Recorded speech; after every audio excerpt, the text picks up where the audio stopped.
So it is the final round for अंग्रेजी से मन नहीं करता अंग्रेजी में, हिंदी बातें।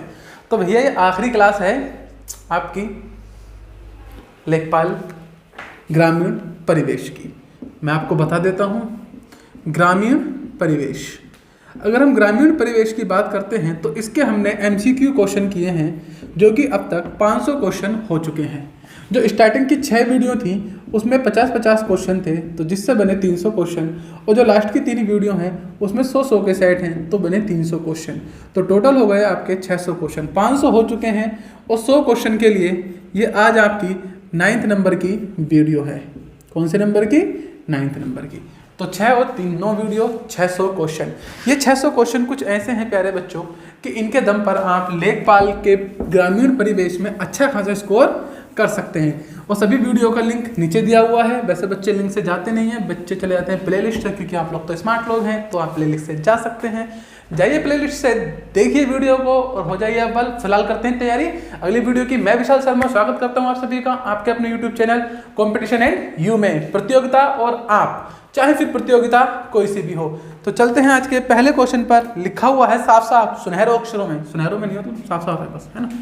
उत्तर प्रदेश भूमि सुधार निगम की स्थापना कब की गई? 1975 में, 1978 में, 1980 में या फिर 1982 में? तो भैया ये की गई थी 1978 में, 1978 में उत्तर प्रदेश में जो भूमि सुधार निगम की स्थापना हुई थी। भूमि सुधार निगम कब आया था? 1978 में लिखा हुआ है। चलते हैं क्वेश्चन नंबर 2 पर। लिखा है राष्ट्रीय कृषि वानिकी अनुसंधान संस्थान कहाँ स्थित है? राष्ट्रीय कृषि वानिकी अनुसंधान संस्थान कहाँ स्थित है? लखनऊ में, इलाहाबाद में, झांसी में या मुरादाबाद में? क्लियर है ना? लखनऊ, इलाहाबाद, झांसी या मुरादाबाद, किसकी बात हो रही? कृषि वानिकी अनुसंधान। तो प्यारे भैया ये है आपका झांसी में। झांसी में जाओ, घूम के आओ। चलते हैं क्वेश्चन नंबर 3 पर। लिखा हुआ है कृषि निर्यात क्षेत्र के संबंध में केंद्र सरकार की शीर्ष एजेंसी है AEZ, EXIM, MMA या फिर APEDA, अपेडिया। तो ये है आपकी अपेडिया, APEDA। कोशिश करना कमेंट बॉक्स में इसकी फुल फॉर्म बता पाओ। छोटा सा क्वेश्चन करते तो है नहीं, पर सोचता हूँ दे दूँ, कोई तो करेगा, है ना। नंबर 4 पर चलते हैं। क्या लिखा हुआ भैया में? राष्ट्रीय कृषि बीमा योजना कब लागू की गई? बात हो रही है राष्ट्रीय कृषि बीमा योजना की। ऑप्शन में है आपके पास सन 2000, फिर है 1998, वर्ष 2002, वर्ष 2004। इसका आंसर होगा वर्ष 2000। ऑप्शन नंबर A इसका सही आंसर होगा। नेक्स्ट क्वेश्चन है 4 के बाद 5th। लिखा है ताजे फल के उत्पादन में भारत का कौन सा स्थान है? प्रथम, द्वितीय, तृतीय या चतुर्थ? तो मैं बता दूं भैया भारत का स्थान है दूसरा, ऑप्शन नंबर B। चलते हैं क्वेश्चन नंबर 6 की तरफ। लिखा है किसान क्रेडिट कार्ड कितने वर्ष के लिए वैध होता है? किसान क्रेडिट कार्ड 2 वर्ष, 3 वर्ष, 4 वर्ष या 5 वर्ष? तो भैया ये वैलिड होता है आपका 5 वर्ष। 5 वर्ष के बाद दोबारा इसके लिए अप्लाई करना पड़ता है। फिलहाल ये 5 वर्ष के लिए है। ऑप्शन नंबर D इसका आंसर होगा। चलते हैं 7 की तरफ। लिखा है प्रधानमंत्री फसल बीमा योजना किस वर्ष लागू की गई? बहुत ही अच्छा क्वेश्चन है। प्रधानमंत्री फसल बीमा योजना 2015 में, 2017 में, 2016 में या फिर 2018 में? तो प्यारे बच्चों ये की गई थी सन 2016 में। कब की गई थी? सन 2016 में। चलते हैं 8 की तरफ। लिखा है किसान विकास पत्र जिसे 2001 में समाप्त कर दिया गया था पुनः कब जारी किया गया? 2010 में, 2012 में, 2014 में या 2016 में? तो प्यारे बच्चों ये हुआ था 2014 में। क्लियर है? Option number C। चलते हैं 9 की तरफ। लिखा है ग्रामीण क्षेत्रों में आधारभूत सुविधाओं की स्थापना हेतु पूरा कार्यक्रम आरंभ किया गया था। ये रिपीटेड क्वेश्चन है। 15 अगस्त सन 2000 को, 15 अगस्त सन 2001 को, 15 अगस्त 2003 को या 15 अगस्त 2004 को? तो ये हुआ था प्यारे बच्चों ऑप्शन नंबर C के साथ 15 अगस्त सन 2003 को। 9 का आंसर होगा C। चलते हैं 10 की तरफ। लिखा है भारत में जमींदारी भू व्यवस्था किसके शासनकाल में लागू की गई? लॉर्ड वॉरेन होस्टिंग के, लॉर्ड कॉर्नवालिस के, लॉर्ड कर्जन के या लॉर्ड कैनिंग के? तो ये हुई थी लॉर्ड कैनिंग के काल में। किसकी बातचीत हो रही है? भारत में जमींदारी भू व्यवस्था की बात हो रही है। सॉरी, ये लॉर्ड कॉर्नवालिस थे, I am sorry, option number B है लॉर्ड कॉर्नवालिस। चलते हैं 11 की तरफ और लिखा हुआ है प्रधानमंत्री ग्राम सड़क योजना किस वर्ष लागू की गई? 25 दिसंबर 2004 को, 25 दिसंबर 2002 को, 25 दिसंबर 2001 को, 25 दिसंबर सन 2000 को। तो ये हुई थी 25 दिसंबर सन 2000 को। जी हाँ, 25 दिसंबर बड़ा दिन बनाते हैं ना, दिन क्रिसमस, मैरी क्रिसमस, ये वाला दिन है ना, यही होता है ना। चलिए, तो डी आंसर है। 12 की तरफ चलते हैं, लिखा है पूंजीवादी खेती किन देशों में प्रचलित है? ब्रिटेन एवं संयुक्त राज्य अमेरिका में, मिस्र और इराक में, दुबई और रूस में, भारत और पाकिस्तान में। तो प्यारे भैया, ये है ब्रिटेन और संयुक्त राज्य अमेरिका में। पूंजीवादी खेती कहाँ है? ऑप्शन नंबर ए ब्रिटेन में। चलते हैं 13 की तरफ, लिखा है प्रत्येक गांव की भूमि का मापन क्या कहलाता है?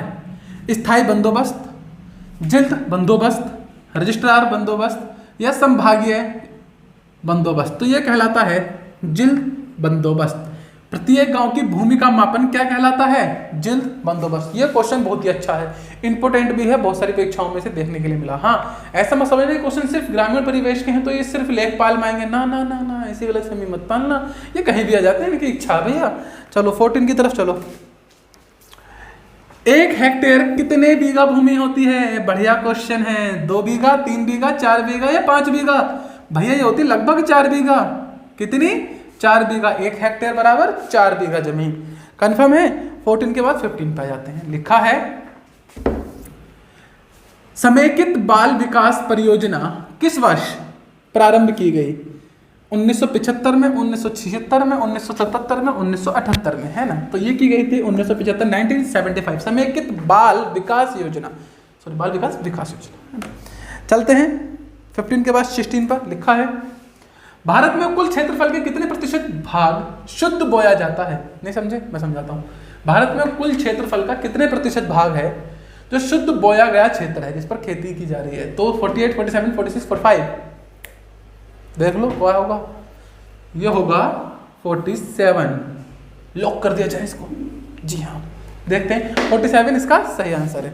चलते हैं 17 की तरफ, लिखा है जननी सुरक्षा योजना कब प्रारंभ की गई? 1 जनवरी 2000 को, 1 फरवरी 2002 को, 1 मार्च 2003 को या 1 अप्रैल 2005 को?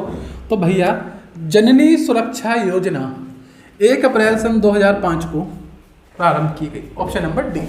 चलते हैं 18 के बाद, 17 के बाद 18 पर। दिसंबर 2005 में प्रारंभ भारत निर्माण योजना के कितने घटक थे? 5, 6, 7 या 8? तो इसके घटक थे प्यारे बच्चों 6। तो आंसर होगा ऑप्शन नंबर बी। चलते हैं क्वेश्चन नंबर 19 की तरफ, लिखा है प्रधानमंत्री आदर्श ग्राम योजना किस वर्ष लागू की गई? बहुत ही बढ़िया धमाकेदार नया क्वेश्चन है। प्रधानमंत्री आदर्श ग्राम योजना किस वर्ष लागू की गई?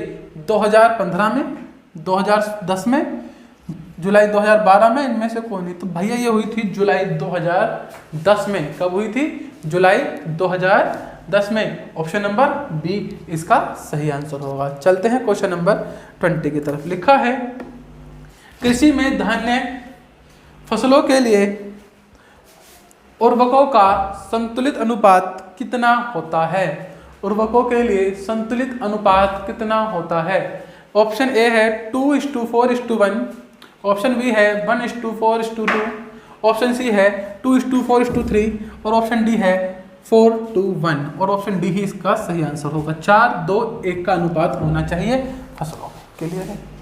चलते हैं 21 की तरफ, लिखा है उत्तर प्रदेश गोधन निवारण अधिनियम किस वर्ष पारित किया गया? 1960 में, 1955 में, 1970 में, 1957 में। उत्तर प्रदेश गोधन निवारण अधिनियम किस वर्ष पारित किया गया? तो भैया ये पारित किया गया था आपका 1955 में, 1955 में। क्या बात हो रही है? गोवध निवारण अधिनियम। क्लियर है? कब है? 1955। चलते हैं 22 की तरफ, लिखा है भूमि अभिकरणों के कंप्यूटरीकरण की योजना किस वर्ष लागू की गई? 1988 में, 1990 में, 1992 में या फिर भैया 1994 में, और ये हुई थी 1988 में। Option number A. भूमि अधिग्रहणों के कंप्यूटरीकरण की योजना किस वर्ष लागू हुई? 1988 में, 1988 में लागू हुई। चलते हैं क्वेश्चन नंबर 23 की तरफ। क्या कह रहा है आपसे? उत्तर प्रदेश में कितने प्रतिशत आरक्षित वन पाए जाते हैं? 80, 70, 73 या 75? तो भैया पाए जाते हैं 73, 73% वन आरक्षित पाए जाते हैं। 24 की तरफ बढ़ते हैं। मजा आ रहा है? वीडियो अच्छी लग रही है तो लाइक कर दो ना यार, इतना सा क्या शर्माना, शर्माते रहे तो जब देखो। आओ चलते हैं अगला। उत्तर प्रदेश में एकमात्र राष्ट्रीय उद्यान कौन सा है? Oh my God. पंचनेर राष्ट्रीय उद्यान, मुकुंद राष्ट्रीय उद्यान, दुधवा राष्ट्रीय उद्यान या उपयुक्त में से कोई नहीं? तो यह दुधवा राष्ट्रीय उद्यान, ऑप्शन नंबर सी।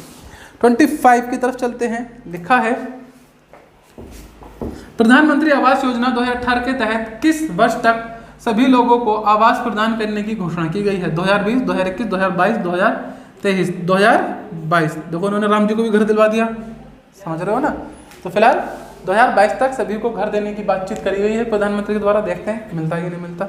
चलते हैं क्वेश्चन नंबर 26 की तरफ। लिखा है सांसद आदर्श ग्राम योजना का शुभ आरंभ कब किया गया? 11 अक्टूबर 2014 को, 15 अक्टूबर 2015 को, 16 सितंबर 2016 को या फिर 15 अगस्त 2017 को?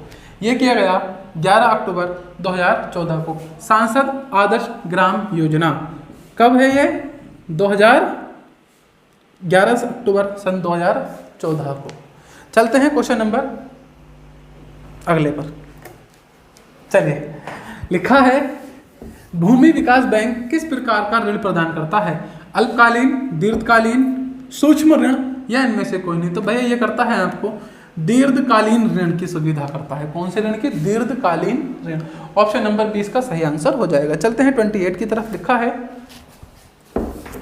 राष्ट्रीय कृषि एवं ग्रामीण विकास बैंक नाबार्ड की स्थापना किस समिति की सिफारिश के पर की गई थी? मतलब कि जो नाबार्ड है वो खोला जाए, एक ऐसा बैंक हो जो किसानों का ध्यान रखे या फिर इस तरह की चीज़ों को देखे, इसके लिए एक सिफारिश करी थी। कौन सी समिति ने करी थी? फेरवानी समिति, शिवरामन समिति या राज्य समिति या फिर मल्होत्रा समिति? भैया ये क्वेश्चन कई बार रिपीटेड है और हर एक एग्जाम में ये की थी शिवरामन समिति ने। ऑप्शन नंबर बी हो जाएगा 28 का। चलते हैं 29 की तरफ, जिसके अंदर लिखा हुआ है डॉक्टर अंबेडकर समग्र ग्रामीण विकास योजना किस वर्ष लागू हुई? 24 अप्रैल 2005 को, 14 अप्रैल 2006 को, 14 सितंबर 2007 को या फिर 24 अप्रैल 2008 को? यह हुई थी 14 सितंबर सन 2007 को। डॉक्टर अंबेडकर समग्र ग्रामीण विकास योजना। चलते हैं क्वेश्चन नंबर 30। बहुत ही बढ़िया तरीके से आप यहाँ तक पहुंचे हैं। देखेंगे अगला।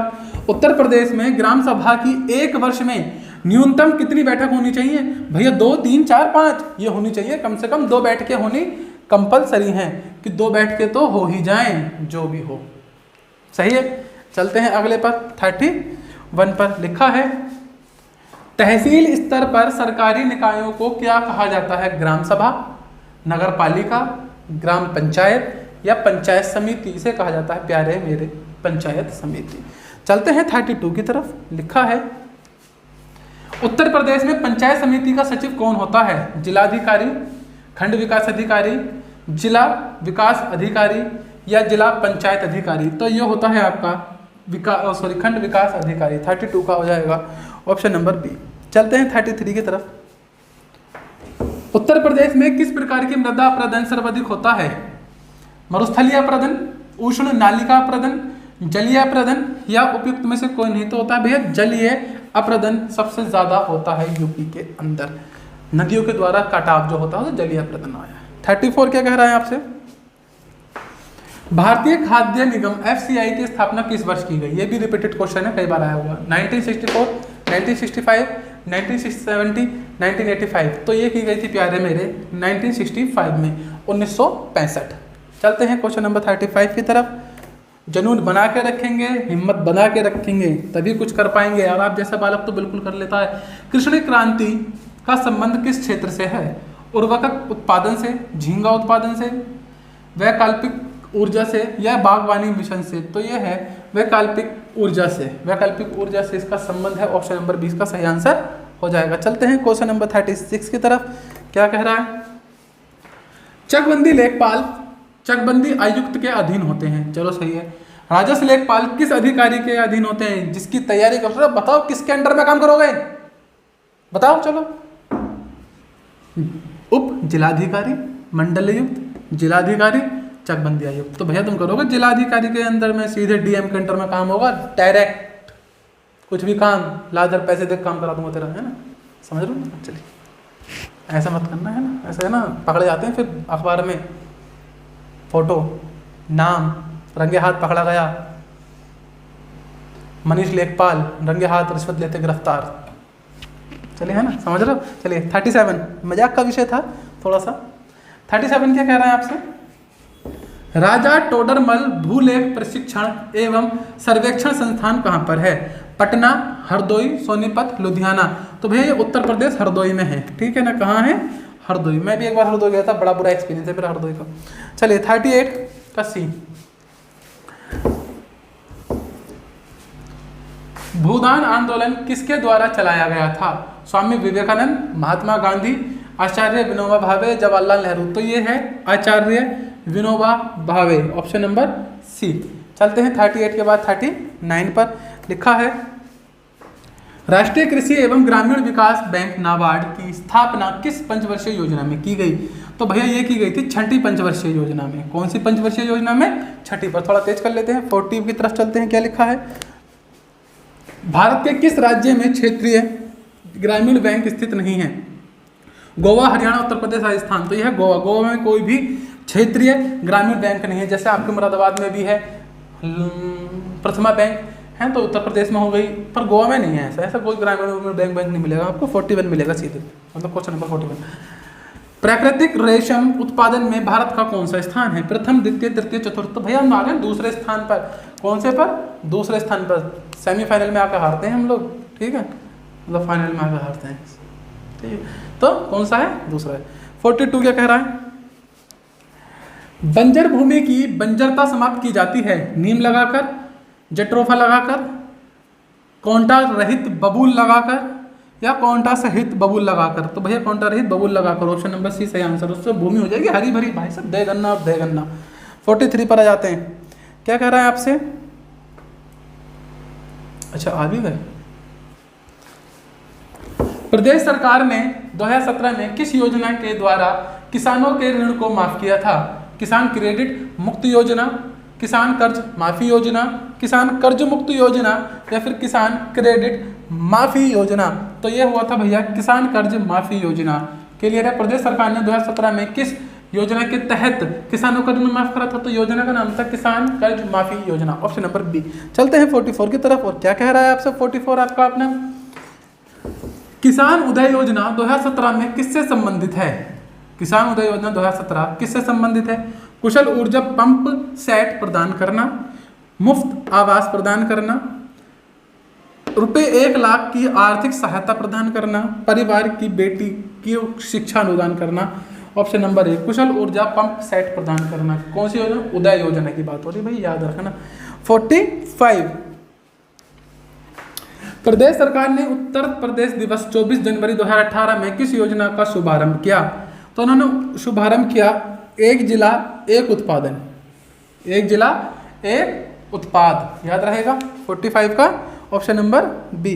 46 प्रदेश सरकार की मुख्यमंत्री समग्र ग्राम विकास 2018 योजना का संबंध किससे है? तो मैं आपको बता देता हूं, इसका संबंध है शहीदों के गांवों में आधारभूत विकास। जो शहीद होते हैं लोग, जवान, सॉरी लोग कहना गलत है, आई एम सॉरी, जो जवान शहीद होते हैं, ठीक है ना, तो उनके गांवों को आधारभूत विकास करना, उनके गांवों का। That's very very very good. चलिए 46 हो गया है, 47 की तरफ चलते हैं। क्या लिखा हुआ मिलेगा? वर्ष 2016 में इंदिरा आवास योजना किस योजना में विलय किया गया? अच्छा चलिए, प्रधानमंत्री ग्रामीण आवास योजना, राजीव आवास योजना, प्रधानमंत्री उज्ज्वल योजना, या फिर उपयुक्त में से कोई नहीं। तो ये किया गया था प्रधानमंत्री ग्रामीण आवास योजना में। इंदिरा आवास योजना को प्रधानमंत्री आवास योजना में मिक्स कर दिया गया और आगे चला दिया गया, समझ रहे होगे। बाकी तो 48 की बात करते हैं। लिखा है दीनदयाल उपाध्याय ग्राम ज्योति योजना किस वर्ष प्रारंभ की गई? 15 अगस्त 2016 को, 15 अगस्त 2014 को, 15 अगस्त 2015 को, या फिर 15 अगस्त 2017 को? तो ये की गई थी 15 अगस्त 2015 को। ऑप्शन नंबर सी इसका सही आंसर हो जाएगा। चलते हैं 49 की तरफ। बहुत ही सही तरीके से आप लोग आगे बढ़ते हुए, प्रधानमंत्री फसल बीमा योजना के अंतर्गत किस वर्ष तक किसानों की आय को दुगना करने का लक्ष्य रखा गया है? ये सबको याद होगा, 2020, 18, 22 या 24। भैया ये बात हुई 2022 के लिए, ठीक है, देखते हैं होगी या नहीं होगी, ठीक है ना, क्योंकि भैया नेताओं के वादे और उनके इरादे कोई नहीं जान सकता। बड़ा शेर। चलिए 50 की तरफ चलते हैं। क्या लिखा है? सांसद आदर्श ग्राम योजना 11 अक्टूबर 2014 के अंतर्गत सांसदों को वर्ष 2019 तक कितने गांवों को विकसित करने का लक्ष्य दिया गया है? 3 गांवों को। कितने गांवों को? 3 गांवों को एक सांसद द्वारा। 50 का आंसर होगा ऑप्शन नंबर सी। तो ये थे आज के 50 क्वेश्चन। चलते हैं आप 51 क्वेश्चन पर। बिल्कुल बताएं वीडियो आपको कैसी लग रही है, क्योंकि अभी तक हो गए 550 क्वेश्चन। 50 क्वेश्चन के साथ आगे हम बढ़ ही रहे हैं, लगातार बढ़ते जा रहे हैं। आज आपके पूरे 600 क्वेश्चन हो जाएंगे ग्रामीण परिवेश के। तो मैं उम्मीद करता हूँ कि आपने सारे करे होंगे, है ना। बाकी देखते हैं कितना पढ़ते हैं आप लोग। 51 लिखा है, राष्ट्रीय गोकुल मिशन योजना किस क्षेत्र से संबंधित है? स्वदेशी गायों के संरक्षण एवं नस्लों के विकास से, प्रति व्यक्ति दुग्ध उत्पादन से, ग्रामीण आधारभूत सुविधाएं प्रदान करना, उपयुक्त में से कोई नहीं। तो भैया ये है आपका स्वदेशी गायों के संरक्षण एवं नस्लों के विकास से, राष्ट्रीय गोकुल मिशन नाम से पता चल रहा है। 51 के बाद 52 क्या कह रहा है आपसे? गांवों के सर्वांगीण विकास के उद्देश्य से देश में वर्ष 1952 से किस योजना को प्रारंभ किया गया है? ये किया गया है सामुदायिक विकास योजना को। ऑप्शन नंबर सी इसका आंसर हो जाएगा। सामुदायिक विकास योजना को 1952 से आरंभ किया गया था। चलते हैं 53 की तरफ। लिखा है, कुटीर ज्योति कार्यक्रम किस वर्ष प्रारंभ किया गया? 1998 में, सॉरी 1998 से 99, 88 से 89, 2000 से 1, 5 से 6। तो अगर हम बात करते हैं कुटीर ज्योति कार्यक्रम की, तो कुटीर ज्योति कार्यक्रम 1988 से था ये, और 88 से 89 था ये। कंफर्म? ऑप्शन नंबर बी सही आंसर हो जाएगा। 54 की तरफ चलते हैं। लिखा हुआ है, असुमेलित तथ्य को पहचाने। चलो भैया पहचान लेते हैं। अब ये थोड़ा टफ पड़ता है बच्चों, क्योंकि इसमें आपको चारों याद होने चाहिए अधिकतर। मरुस्थल विकास कार्यक्रम कब शुरू हुआ था? 1977 से 78 तक, बिल्कुल सही। एकीकृत बंजर भूमि विकास कार्यक्रम 89 से 90 में चला था, बिल्कुल सही। संपूर्ण ग्रामीण रोजगार योजना 2008 में आई थी, बिल्कुल सही। निर्मल भारत अभियान 2005 में शुरू हुआ था, ये गलत है। तो यही आंसर सही होगा, ऑप्शन नंबर डी सही होगा। मतलब ये तीनों तथ्य जो हैं, सॉरी सुमेलित तथ्यों को पहचानना था यार, क्या करें।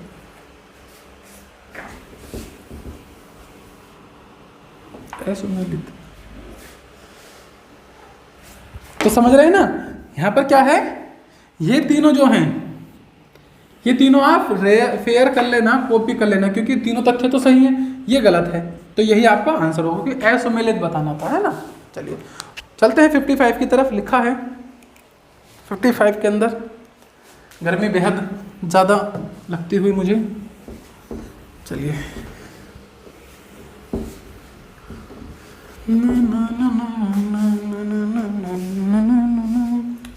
लिखा है, अक्टूबर 2001 में प्रारंभ आम आदमी योजना के अंतर्गत कितनी आयु का व्यक्ति योजना का पात्र होगा?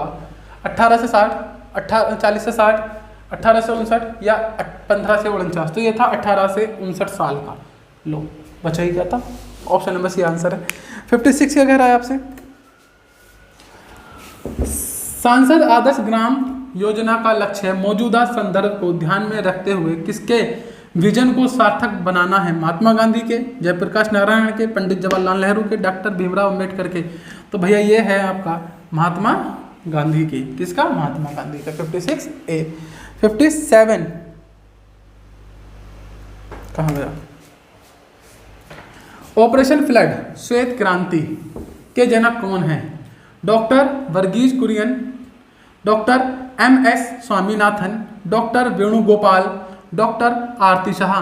तो भैया इसका आंसर है doctor Varghese Kurien. Operation flood श्वेत क्रांति, ये पहले भी रिपीटेड क्वेश्चन है, doctor Varghese Kurien. A answer होगा 57 का। 58 का क्या आंसर होगा देख लेते हैं। राष्ट्रीय कृषि विपणन संस्थान कहाँ पर है? तो भैया ये भी रिपीटेड है, राष्ट्रीय विपणन कृषि विपणन कहाँ पर है? जयपुर में। ऑप्शन नंबर 3 इसका आंसर हो जाएगा, मतलब किसी। चलते हैं 59 की तरफ। लिखा हुआ है स्वर्ण जयंती ग्राम स्वरोजगार योजना कब शुरू की गई? मार्च 1995 में, मार्च 1997 में, अप्रैल 1999 में या अप्रैल 2001 में? तो ये हुई थी अप्रैल 1999 में, 1999। कन्फर्म है? Option number B. चलते हैं 60 की तरफ। क्या लिखा हुआ है 60 में? लिखा हुआ है उत्तर प्रदेश में राजस्व का सर्वोच्च न्यायालय कौन सा है? तो यह है आपका राजस्व परिषद। ये भी रिपीटेड है, सर्वोच्च न्यायालय कौन सा है? राजस्व परिषद। ऑप्शन नंबर 20 का सही आंसर होगा। 61 क्या कह रहा है आपसे, देखते हैं फटाफट। उत्तर प्रदेश में ग्राम पंचायत प्रधान का चुनाव किस पद्धति के आधार पर होता है? प्रत्यक्ष चुनाव, अप्रत्यक्ष चुनाव, ए या बी दोनों या कोई नहीं? तो भैया ये होता है प्रत्यक्ष चुनाव से। किससे होता है? प्रत्यक्ष चुनाव। 61 का आंसर होगा ए। 62 की तरफ आ जाते हैं फटाफट। उत्तर प्रदेश में आंवले का सर्वाधिक उत्पादन करने वाला जिला कौन सा है? रायबरेली, फैजाबाद, प्रतापगढ़, इलाहाबाद? तो ये है आपका अपना प्रिय प्रतापगढ़। कहाँ होता है? प्रतापगढ़ में सबसे ज्यादा होता है। थोड़ी देर स्पीड पकड़ ली थी क्या मैंने? चलिए 63 क्या कह रहा है आपसे? गेहूं का अधिकतम उत्पादन करने वाला राज्य? पंजाब, हरियाणा, उत्तर प्रदेश। कितना खराब सा साइन बनाया है मैंने। कौन सा है आपका अपना? उत्तर प्रदेश। जी हाँ। चलो 64 पर चलते हैं। क्या कह रहा है? भारत में गेहूं उत्पादन में उत्तर प्रदेश का योगदान 30%, 35%, 36%, 33%। देखो कोई सा भी हो पर ये कितना ज्यादा है हमारा योगदान। सो प्राउड फील करो। 33%। Option number D. चलते हैं 65 की तरफ। लिखा हुआ है निम्नलिखित में से कौन सी खरीफ फसल नहीं है? कपास भी खरीफ की फसल है, मक्का भी खरीफ की फसल है, मूंगफली भी खरीफ की फसल है। तो क्या बचा आपका प्यारा? सरसों। सरसों खरीफ की फसल नहीं है। 66 क्या कह रहा है आपसे? लिखा है मूंगफली निम्नलिखित में से कहाँ की प्रमुख फसल है? जॉर्जिया की, गोम्बिया की, घाना की या ग्वाटेमाला की? तो भैया ये है घाना की। किसकी? मूंगफली निम्नलिखित में से कहाँ की प्रमुख फसल है? घाना की। Option number C. 67 क्या कह रहा है आपसे? उत्तर प्रदेश में सर्वाधिक गेहूं कहाँ पैदा होता है? गोरखपुर में, कानपुर में, झांसी में, इलाहाबाद में? मैं फिर से बता दूं, ये भी रिपीटेड है, गोरखपुर में। इलाहाबाद के गेहूं की क्वालिटी सबसे अच्छी होती है, पर सबसे ज़्यादा कहाँ पैदा हो रहा है? गोरखपुर में। ये भी मैंने बताया था पहले भी। 68 क्या कह रहा है आपसे? लिखा है किस अप्रदन को किसान की मौत कहा जाता है? परत अप्रदन को, वायु अप्रदन को, जलीय अप्रदन को? इनमें से कोई नहीं। ये भी रिपीटेड क्वेश्चन है और इसे कहा जाता है परत अप्रदन को। याद होना चाहिए था ये वाला क्वेश्चन। 69 की तरफ चलते हैं आपसे।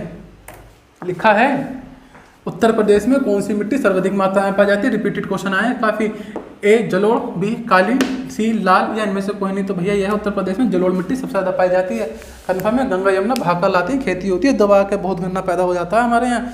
चलो 70 पे चलते हैं। क्या लिखा हुआ है? उत्तर प्रदेश में सर्वाधिक वर्षा वाला क्षेत्र? तराई क्षेत्र, पूर्व गंगा मैदान, मध्य गंगा मैदान, यूपी में से कोई नहीं? तो यह है आपका अपना प्यारा आंखों का दुलारा तराई क्षेत्र। Option number A.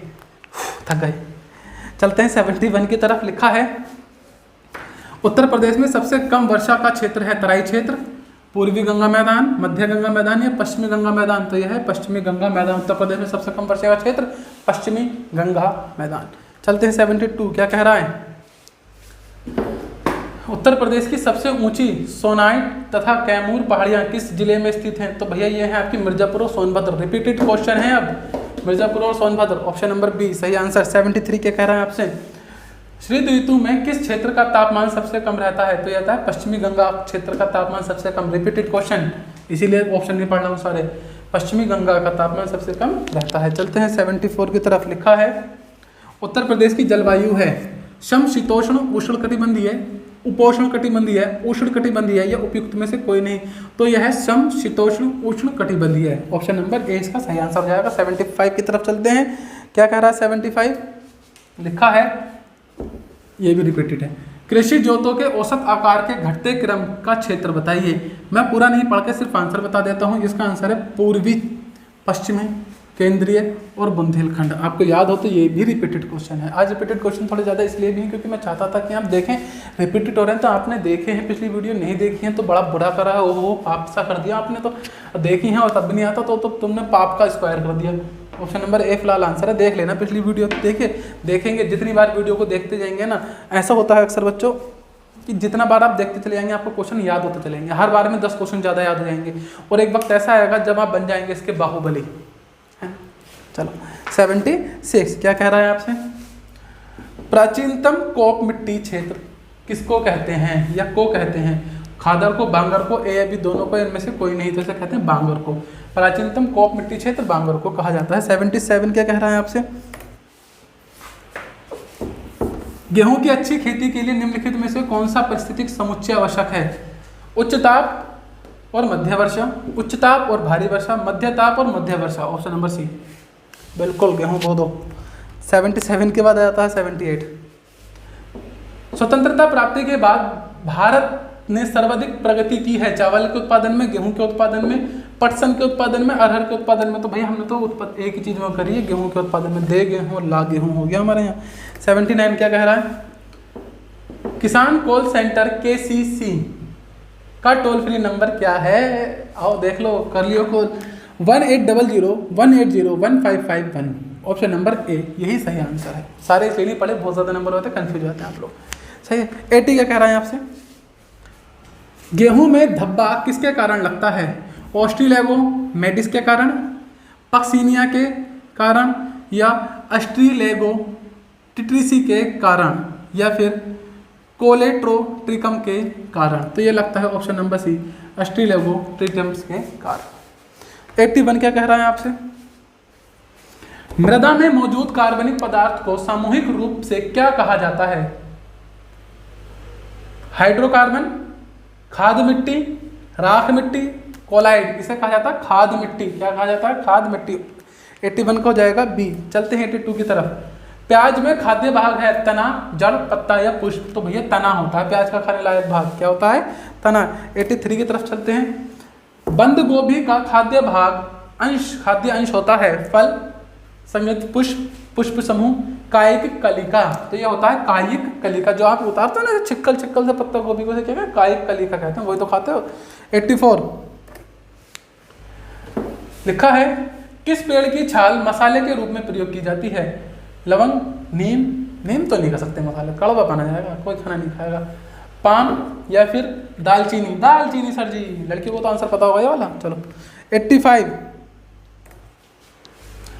लौंग प्राप्त होती है पुष्पकली से, जड़ से, तने से, फल से। भैया ये होती है पुष्पकली से लौंग प्राप्त। चाय में डाल के खाता हूँ ना खांसी हो जाने पर। चलिए 86 के बाद 86 गोल्ड, ग्रीन गोल्ड किसकी किस्म है? कॉफी की, धान की, स्वर्ण की, चाय की? स्वर्ण की, धान की। Option number C. 87 क्या कह रहा है आपसे? अमेरिका, भारत, अफ्रीका या मिस्र। तो अरहर कहाँ पैदा हुई थी? पहले अफ्रीका में, वहां से चलते चलते यहाँ तक आई है, इसलिए पीली पड़ गई। मजा आता। चलिए ऑप्शन नंबर सी। 89 क्या कह रहा है? दलहनी फसलों के उत्पादन हेतु कौन सा तत्व आवश्यक है? Cobalt, iodine, chromium, sodium. तो दलहनी के लिए कोबाल्ट सबसे ज्यादा जरूरी है। 89 का ए हो जाएगा। चलते हैं 90 की तरफ। क्या लिखा है? बहार एक प्रसिद्ध प्रजाति है मटर की, चना की, मूंगफली की या अरहर की। तो भैया ये है बहार अरहर की। सही है ना? 90 का डी हो जाएगा। 91 पीली क्रांति संबंधित है अनाज उत्पादन से, दुग्ध उत्पादन से, तिलहन से या मत्स्य उत्पादन से? यह है तिलहन से। समझते हो ना? तो बहुत रिपीटेड क्वेश्चन है, इंपोर्टेंट भी है। 92 क्या कह रहा है आपसे? शुष्क मूंगफली के लिए सर्वाधिक उचित फसल कौन सी है? गन्ना, मूंगफली, जूट या गेहूं? तो यह है मूंगफली। शुष्क भूमि के लिए सर्वाधिक उचित फसल कौन सी है? मूंगफली। 92 का बी। 93 पे चलते हैं। भारत का कौन सा राज्य शक्कर का प्याला कहलाता है? Oh my god. Uttar Pradesh, Andhra Pradesh, Bihar या पंजाब? लो जी, उत्तर प्रदेश शक्कर का प्याला। सही है। 94 की तरफ चलते हैं। क्या कह रहे हैं 94 भैया हमसे? बीज से, पण से, तने से या फूल से? कपास के रेशे होते हैं पण से, बीज से, तने से या फूल से? ये होते हैं भैया बीज से। कपास के रेशे होते हैं बीज से। Option number B. 95 क्या कह रहे हैं आपसे? खेती के अंतर्गत क्षेत्रफल के अनुसार भारत में सबसे महत्वपूर्ण खाद्य फसल कौन सी है? गेहूं, मक्का, चावल या जौ? तो यह है चावल। क्षेत्रफल के अनुसार की बात हो रही है भैया। ऑप्शन नंबर सी सही आंसर हो जाएगा। 96 टिट्रिकेल निम्न में से किन दो के बीच का संकर है? संकर समझते मिलकर बनना, है ना? तो जौ एवं राई, गेहूं एवं जौ, गेहूं एवं जई या गेहूं एवं राई? तो यह है गेहूं एवं राई। Option number D. संकर समझते हो, संकर शब्द होते हैं हिंदी में, है ना। 97 क्या कह रहा है, ग्राम सभा की बैठकों का संयोजन कौन करता है? उप सरपंच, ग्राम पंचायत का सचिव, ग्राम सभा का सचिव, सरपंच। तो ये करता है ग्राम पंचायत का सचिव। ग्राम सभा की बैठक का संयोजन कौन करता है भैया? ग्राम पंचायत का सचिव। 98 इस अवधि के लिए प्रधानमंत्री कृषि सिंचाई योजना PMKSY कार्यान्वित की जा रही है। मैं डायरेक्ट डेट बता देता हूँ, आंसर बता देता हूँ। 2015 से लेकर 2019-20 तक। ठीक है, ऑप्शन नंबर सी इसका आंसर हो जाएगा। चलते हैं 99 की तरफ, क्या लिखा हुआ है। वर्ष 2003 में फसल बीमा योजनाओं के कार्यान्वयन और प्रशासन के लिए निम्नलिखित में से किसे स्थापित किया और कारोबार शुरू किया? Agriculture insurance company of India को, नेशनल एग्रीकल्चर मार्केट योजना, general insurance corporation of India, या फिर नेशनल एग्रीकल्चर इंश्योरेंस स्किल। तो ये किया गया भैया agriculture insurance company of India limited. Answer याद रखना, क्वेश्चन याद रखना। और आज का आपका आखिरी क्वेश्चन और क्वेश्चन नंबर वैसे तो 100 है, पर आज हो गए आपके पूरे 600 क्वेश्चन, जो कि मैंने कहा था। राष्ट्रीय पंचायती राज दिवस को मनाया जाता है 19 दिसंबर को, 2 जून को, 24 अप्रैल को, या फिर 24 सितंबर को। इसका आंसर देने की कोशिश करें, पर फिलहाल मैं बता देता हूँ 24 अप्रैल इसका सही आंसर होगा। तो ये हाँ, आज हमारी एक सीरीज समाप्त होती है, जिसके अंदर हमने ग्रामीण परिवेश लेखपाल के लिए करे हैं 600 क्वेश्चन, जो कि बेहद ही दमदार और रिपीटेड क्वेश्चन है लगातार आए हुए एग्जामों में। तो आपसे रिक्वेस्ट है कि इन क्वेश्चनों को फेयर करें, वीडियो को बार बार देखें और अपना भविष्य कर लें मजबूत। मिलते हैं आपसे अगली वीडियो में, तब तक के लिए बाय बाय, आपका दिन शुभ हो।